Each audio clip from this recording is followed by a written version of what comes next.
Today I want to give you a step-by-step guide to financial freedom no matter where you are right now. Let's get into it.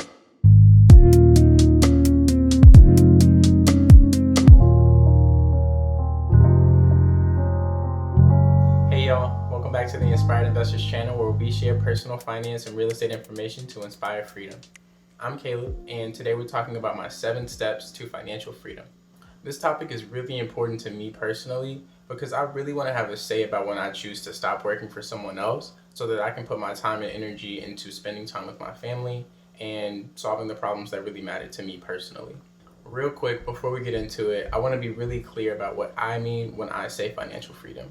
When I say financial freedom, I'm thinking about a life in which my passive income exceeds my living expenses.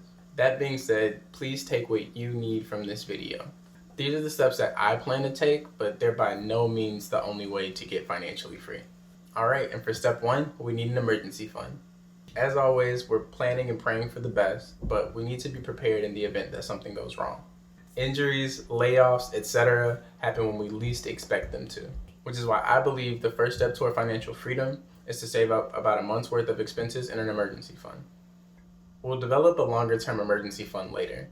But because we still may have some debt eating away at our monthly income, we'll probably save money on interest if we focus on paying down debt and then going back to establish a longer-term emergency fund. Starting out with such a small emergency fund definitely has its risks, but for somebody like me with minimal expenses and not a whole lot of responsibilities, I feel pretty comfortable doing this. Step 2 is going to be paying off debt. So the issue with debt isn't that you only owe other people money, is that you also are paying them extra money or interest for the time it takes you to pay them back. Interest is calculated in a lot of different ways based on the type of loan that you have. It's important to understand what kind of interest your loan has just so you know exactly what your monthly payments are going toward. So I want to stop here and reiterate the message from my video on good debt. Not all debt is bad debt. It can be very useful for your financial journey depending on what your plan and purpose for it is. And that's something that we all need to evaluate for ourselves. So when it comes to paying off debt, you can pick and choose your method based off of what works best for you. So some people believe in paying the debt with the highest interest first. Other people will tell you to pay the debt with the lowest interest first.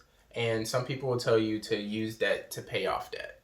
I'll make a video in the future detailing some of these methods of paying off debt. But I can tell you right now, the way that's going to work best for you is the one that is going to keep you most excited and motivated to keep paying off your debt. So this brings us to step 3, revisiting our emergency fund. So after my debt is in a place where I'm comfortable with it, my next step would be to go back to my emergency fund and make sure it's good for 3 to 6 months of expenses. Again, life is unpredictable. And so having this emergency fund is going to allow you to move freely onto things like building and investing without worrying about, am I going to be okay if something goes wrong? All right, now that our debt is managed and our emergency fund is full, we can move on to step 4, creating a budget for our needs, wants, and goals. Keeping a budget and staying on top of it is something that I personally struggle with a lot. But when I am able to stay on top of my budget, meeting my goals is pretty much effortless because it's been put into a system. So to help me with this, I'm planning on opening up a few more bank accounts so that when I get a paycheck, money can just go automatically into whatever account it's supposed to go into, and I don't even have to worry about it. And so when I get my budget together for after I graduate, I might go ahead and make a video showing you how I split my money up based on my goals, just to give you an example of how you might do it yourself. Again, this is just how I choose to do things. This whole process is going to be about finding what works for you and sticking to that. All right, and that brings us to the fun stuff. Step 5 is going to be setting aside money for your investments. And we call this money seed money. So your seed money is money that you will not touch except for to invest. And it can come from your day job, your side hustle, or anywhere else that you might find money in your life. So for me, I've worked 4 jobs for most of my college career, and I have had a couple internships as well. So I've saved as much money as I possibly could in the past 4 years, and my plan now is to take that money and put it toward a down payment on a multifamily that I can house hack after graduation. So in step 6, we're going to leverage this seed money to actually start investing. I personally would like to invest in real estate just because that's what I grew up around, that's what I'm most familiar with, and it's what I spent the most time studying. So you might choose to invest in stocks or Forex, cryptocurrency, You might start a business, or you might come up with something that only you could think of.